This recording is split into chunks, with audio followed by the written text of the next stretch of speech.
Hello students, welcome to Ethics Academy. The topic of today's video is Introduction to Statistics. आज की video में हम जानेंगे statistics का बेसिक इंट्रोडक्शन और इसके टाइप्स। स्टैटिस्टिक्स बहुत ही आसान लैंग्वेज में उस स्टडी को बोलते हैं जिसमें हम ये सीखते हैं कि हम अपने डेटा को किस तरह से कलेक्ट करें, ऑर्गेनाइज करें और उसको प्रेजेंट करें और इंटरप्रिटेशन करें उसका। इस स्टडी को स्टैटिस्टिक्स बोलते हैं।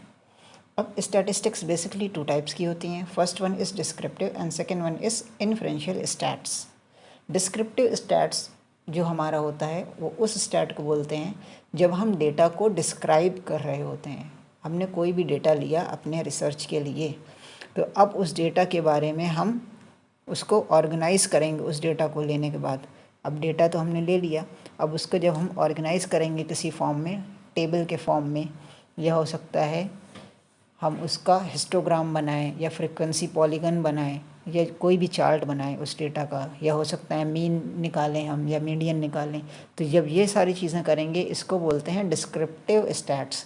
क्यों? क्योंकि ये डेटा को डिस्क्राइब कर रहा है, डेटा के बारे में कोई चीज़ बता रहा है, तो इसलिए इसको बोलते हैं डिस्क्रिप्टिव स्टैट्स। और ये जो भी चीज़ें बताएगा उसी डेटा के बारे में बताएगा जो डेटा हमने कलेक्ट किया है, उससे बाहर कुछ नहीं बता सकता। मिसाल के तौर पे अगर मैंने एक रिसर्च करी जिसमें मैंने जो सैंपल लिया वो लिया 100 स्टूडेंट्स ऑफ माय यूनिवर्सिटी, तो जो 100 स्टूडेंट्स ऑफ माय यूनिवर्सिटी हैं, जब मैं उसका मीन निकालूंगा, मीडियन निकालूंगा, मोड निकालूंगा, या फिर मैं उनके स्कोर्स का फ्रीक्वेंसी पॉलीगन बनाऊंगा या बार ग्राफ बनाऊंगा, तो वो सारी चीज़ें उस 100 स्टूडेंट्स ही की होंगी, उनके बाहर की कोई चीज़ नहीं होगी उसमें। उस 100 स्टूडेंट्स के बाहर का कुछ उसमें नहीं होगा। मींस मैं किसी दूसरे स्टूडेंट के बारे में कुछ और नहीं कह सकता। मैं जो कुछ भी बना रहा हूँ, अगर मैंने मीन निकाला उन 100 स्टूडेंट्स, जो 100 स्टूडेंट्स हैं उनका, मिसाल के तौर पे मैंने ये देखा कि इनमें इंटरनेट एडिक्शन कितना है, तो जो स्कोर आया मेरे पास उसका मैंने मीन निकाला। मीन जो आया मेरे पास, मिसाल के तौर पे 20 आया मीन जो था, ठीक है। Score is 20 of 100 students. तो अब ये जो 20 है ये सिर्फ उन 100 स्टूडेंट की बात हो रही है यहाँ पे, उससे बाहर किसी और की बात नहीं हो रही है। So this is the mean. ये एक डिस्क्रिप्टिव स्टैट्स है जिसमें हम क्या कर रहे हैं, डेटा को डिस्क्राइब कर रहे हैं कि उन स्टूडेंट्स की एज कितनी है, उनकी फैमिली इनकम क्या है, वो किस कोर्स में एनरोल्ड हैं, ठीक, या उनका जेंडर क्या है। ये सारी चीज़ें क्या है, डिस्क्राइब कर रही हैं हमारे डेटा को, हमारा डेटा किस तरह का है। तो इसलिए इसको बोलते हैं डिस्क्रिप्टिव स्टैट्स। और ये सिर्फ उन्हीं उस सैम्पल की बात करेगी जिस सैम्पल को मैंने लिया है। अब इतनी बात जब हो गई, जब मैंने सैंपल ले लिया, मीन निकाल लिया, उसको डिस्क्राइब कर दिया, डेटा को अच्छे से प्रेजेंट कर दिया टैबलर फॉर्म में या फिर ग्राफ के फॉर्म में, अब मैं कोशिश करूँगा, अब मैं चाहूँगा कि जो मेरे पास रिज़ल्ट आया है सैंपल का, क्या ये रिज़ल्ट पॉपुलेशन के ऊपर अप्लाई होता है या नहीं होता। पॉपुलेशन मीन्स बाकी स्टूडेंट जो हैं जिनके ऊपर मैंने रिसर्च नहीं करी, क्या ये रिज़ल्ट उनके ऊपर अप्लाई होता है या नहीं होता। तो जब मैं ये काम करूँगा तो इसको बोलते हैं इन्फ्रेंशियल स्टैट्स। इन्फ्रेंस बनाना, किसी चीज़ के बारे में inference banana is called inferential stats. अब सैंपल का जो मेरे पास रिज़ल्ट आया उसके बेस पे मैं पूरी पॉपुलेशन के बारे में जब जनरलाइजेशन करूँगा उसको बोलते हैं इन्फ्रेंशियल स्टैट्स। इसमें यूज़ होता है हाइपोथेसिस का और कोरिलेशनल स्टडी का, और अलग अलग तरह की इन्फ्रेंशियल टूल्स होते हैं, अलग अलग तरह के टेस्ट होते हैं जिनका यूज़ करके मैं पता लगाऊंगा कि जो रिज़ल्ट मेरा सैंपल में आ रहा था, जो मुझको डिस्क्रिप्टिव स्टैट्स के द्वारा पता चला था, जो रिज़ल्ट, क्या वो रिज़ल्ट मैं पॉपुलेशन पे इन्फर कर सकता हूँ, मतलब पॉपुलेशन पे उसका जनरलाइजेशन कर सकता हूँ या नहीं। जब मैं ये काम करूँगा तो इसको इन्फ्रेंशियल स्टैट्स बोला जाता है। तो डिस्क्रिप्टिव स्टैट्स के अंदर 3 चीज़ें आती हैं, जिसमें से पहली चीज़ है फ्रीक्वेंसी डिस्ट्रीब्यूशन, और दूसरी चीज़ है सेंट्रल टेंडेंसी, और तीसरी चीज़ है वेरिएबिलिटी, जिसको डिस्पर्सन भी बोलते हैं। फ्रीक्वेंसी डिस्ट्रीब्यूशन में क्या होता है, हम अपने डेटा को फ्रीक्वेंसी के फॉर्म में लिखते हैं। फ्रीक्वेंसी मीन्स कोई भी चीज़ कितनी बार रिपीट हो रही है, उसको बोलते हैं फ्रीक्वेंसी। सो फ्रीक्वेंसी डिस्ट्रीब्यूशन में क्या चीज़ें आती हैं, it refers to the number of times a particular aspect is accounted for. It is primarily recorded and denoted in a tabular form and used for qualitative and quantitative data analysis. So frequency distribution क्या करती है, ये देखती है कि कौन सा data, कौन सा स्कोर कितनी बार रिपीट हो रहा है। तो इसको हम टेबल के फॉर्म में भी लिख सकते हैं, आपने देखा होगा मीन मीडियन मोड के क्वेश्चन जब आप करते हैं तो एक साइड फ्रीक्वेंसी लिखी होती है, दूसरी साइड स्कोर लिखे होते हैं, जिस समय पता चलता है कि particular score particular times repeat हुआ है। ठीक, अब फ्रीक्वेंसी डिस्ट्रीब्यूशन को आप टेबुलर फॉर्म में भी लिख सकते हैं। इसके अलावा आप इसका ग्राफ बना सकते हैं, हिस्टोग्राम बना सकते हैं, बार डायग्राम बना सकते हैं और फ्रीक्वेंसी पॉलीगन भी बना सकते हैं। जैसा कि एग्जाम्पल में यहाँ पे दिया हुआ है कि ये बार ग्राफ का एग्जाम्पल है, जिसमें लैंग्वेज और स्पीकर्स को देखा गया कि कितने स्पीकर्स कौन सी लैंग्वेज बोलते हैं। ठीक, तो bar graph is usually preferred when the data is nominal. अगर हमारा डेटा नॉमिनल है तो वहाँ पे हम बार ग्राफ को यूज़ कर सकते हैं, और हिस्टोग्राम हम यूज़ कर सकते हैं। ये हिस्टोग्राम का एग्जांपल दिया है। फ्रीक्वेंसी पॉलीगन हम बना सकते हैं अपने डेटा का। तो ये सारी चीज़ें हम कर सकते हैं अपने डेटा के साथ। इसका पर्पस यही होता है कि हम अपने डेटा को अच्छे से रिप्रेजेंट कर सकें।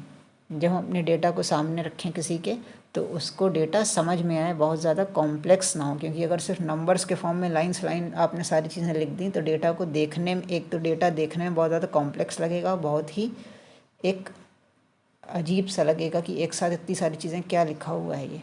लेकिन जब आप उसी चीज़ को ग्राफ में बना देंगे तो वो एक थोड़ा सा प्लीजिंग लगेगा, ईजी टू इंटरप्रिटेशन हो जाएगा वही डेटा। तो बेसिकली डेटा यहाँ पे सिर्फ डिस्क्राइब किया जा रहा है फ्रीक्वेंसी डिस्ट्रीब्यूशन के थ्रू। सेकेंड चीज़ आती है फ्रीक्वेंसी डिस्ट्रीब्यूशन के बाद मेज़र ऑफ सेंट्रल टेंडेंसी, जिसमें आता है मीन मीडियन मोड। तो मीन मीडियन मोड क्या होता है, इसको सेंट्रल टेंडेंसी बोलते हैं। सेंट्रल टेंडेंसी का सिंपल मतलब ये होता है कि हमारे जो डेटा है उसके जो सेंट्रल थीम है या जो सेंटर में है, उसके सेंटर में क्या चीज़ें हैं। जैसे अगर कोई क्लास है, ठीक है, अब उस क्लास में अगर आपने और आपके टोटल 20 बच्चे हैं आपकी क्लास में मिसाल के तौर पे, और कोई एग्ज़ाम लिया गया उस क्लास में और हर बच्चे ने कुछ ना कुछ स्कोर किया होगा उस क्लास में, ठीक है। तो अब ये अगर मुझे देखना है कि इस क्लास का परफॉर्मेंस कैसा है, ठीक है। एक तो होता है बच्चे का परफॉर्मेंस देखना, तो वो तो मुझे इंडिविजुअल स्कोर से पता चल जाएगा। लेकिन अगर मैं जानना चाह रहा हूँ कि पूरी क्लास ने कैसा परफॉर्म किया, अच्छा या बुरा, तो मुझे कैसे पता चलेगा। तो मैं उसका मीन निकालूंगा, सारे स्टूडेंट्स का मार्क्स ऐड करके नंबर ऑफ़ स्टूडेंट्स से डिवाइड कर दूंगा, तो मेरे पास मीन आ जाएगा। मीन से मुझे पता चल जाएगा कि जो क्लास का परफॉर्मेंस है वो कैसा है, अच्छा है, बुरा है, या हाईली पुअर है या हाईली गुड है, ठीक है। तो मीन हमें ये चीज़ बताता है। मीन बेसिकली एवरेज को बोलते हैं। मीडियन इसी तरह हमें बताता है कि सेंटर में क्या वैल्यू है। अगर मेरा डेटा चल रहा है असेंडिंग ऑर्डर में, तो सेंटर में कौन सी वैल्यू है। और मोड हमें ये बताता है कि कौन सा नंबर सबसे ज़्यादा टाइम्स रिपीट हुआ है। मिसाल के तौर पे 20 स्टूडेंट ने जो एग्ज़ाम दिया था, तो उन 20 स्टूडेंट में 15 बच्चे ऐसे हैं जिनके मार्क्स 10 आए हैं, 15 स्टूडेंट्स ऐसे हैं जिनके मार्क्स जो हैं वो 10 आए हैं। तो हमारा मोड हो गया 10, क्योंकि 10 की फ्रीक्वेंसी हाईएस्ट है, ठीक। या अगर 8 बच्चे ऐसे होते जिनके मार्क्स 14 आए होते, और बाकी जो बच्चे हैं उनके मार्क्स अलग अलग आए होते, तो 8 जो 14 है वो मेरा मोड हो जाता है, क्योंकि number of times it is most repeated. ऐसा नंबर जो कि सबसे ज़्यादा बार रिपीट हुआ है उसको मोड बोलते हैं। ये ऐसा डेटा के लिए यूज़फुल होता है मोड हमारा, जहाँ पे हमारा डेटा जो है वो कैटेगोरिकल हो। मिसाल के तौर पे अगर आप अपने शहर में सर्वे करें और ये जानने की कोशिश करें कि कौन सी कार वो सबसे ज़्यादा पसंदीदा है लोगों की, कौन सी कार जो है वो लोगों में सबसे ज़्यादा पॉपुलर है, तो मिसाल के तौर पे आपको पता चला कि जो सबसे ज़्यादा लोग हैं वो क्रेटा को पसंद करते हैं। नंबर ऑफ़ पीपल जो हैं वो क्रेटा को सबसे ज़्यादा लोगों ने वोट किया है अपनी पॉपुलर कार या फेवरेट कार के लिए। तो आपको पता चल जाएगा कि क्रेटा जो है वो बेस्ट कार है मोड के थ्रू। मतलब लोगों का जो रुझान है या इंटरेस्ट है कि वो अपनी फेवरेट कार किसको समझते हैं, क्रेटा को अगर वो सबसे ज़्यादा लोगों ने अगर प्रेफर किया है, तो आप बोलेंगे हाँ कि इस क्रेटा जो है वो बेहतर कार है। किस बेस पे, क्योंकि मोड लोगों का, मतलब कानपुर के लोगों की फेवरेट कार क्रेटा है। ये आपने कैसे बताया, मोड के थ्रू, क्योंकि सबसे ज़्यादा लोगों ने क्रेटा को वोट किया। इसके थ्रू आपको पता चला कि कानपुर के लोगों की फेवरेट कार जो है वो क्रेटा है।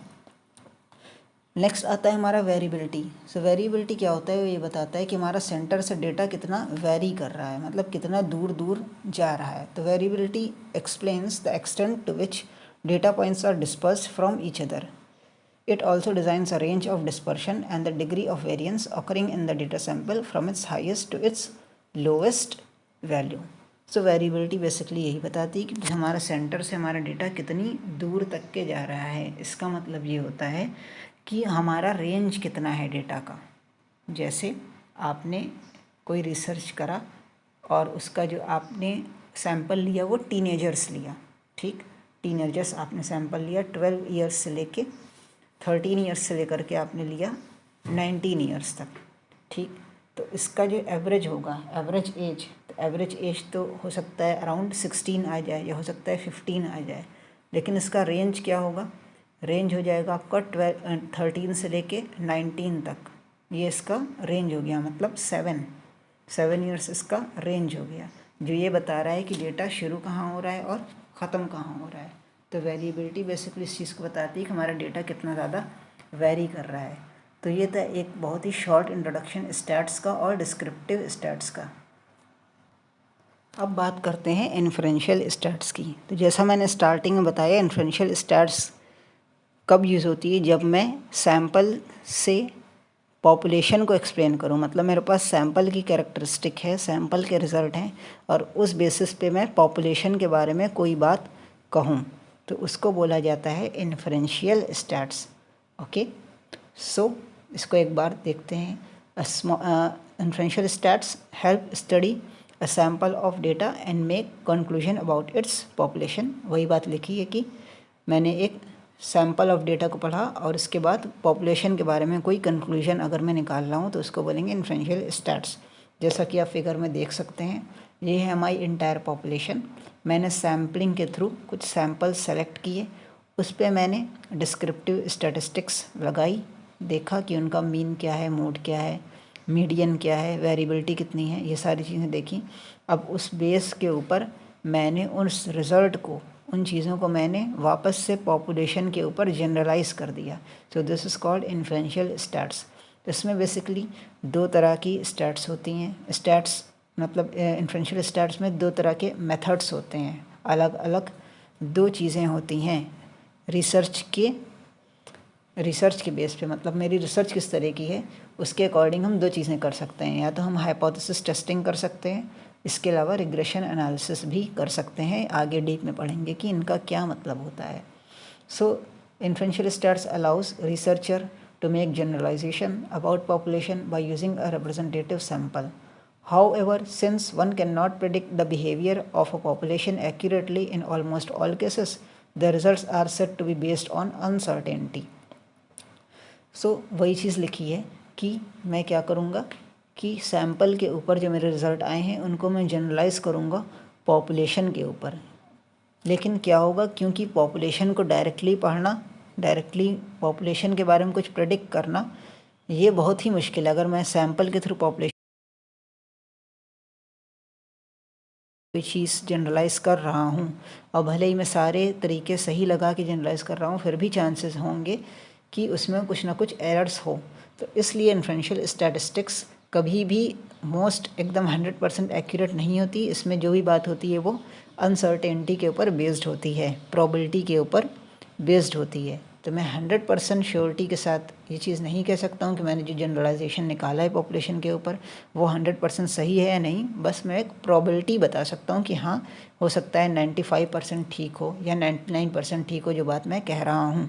तो इसलिए इन्फ्रेंशियल स्टैटिस्टिक्स में हमेशा प्रोबेबिलिटी के ऊपर बात होती है, ना कि एब्सोल्यूट ट्रुथ की बात होती है, ठीक। लेकिन उसको हम एज अ ट्रुथ ही ट्रीट करते हैं, हालांकि वो होती एक अनसर्टेनिटी के ऊपर वो एक बात होती है, उसमें कुछ ना कुछ चांसेस होते हैं कि कुछ एरर आ गया हो, ठीक है। क्यों आ गया हो? क्योंकि डायरेक्टली पॉपुलेशन के ऊपर कोई बात कहना बहुत ही मुश्किल है, क्योंकि पॉपुलेशन में बहुत सारी चीज़ें वेरी करती रहती हैं।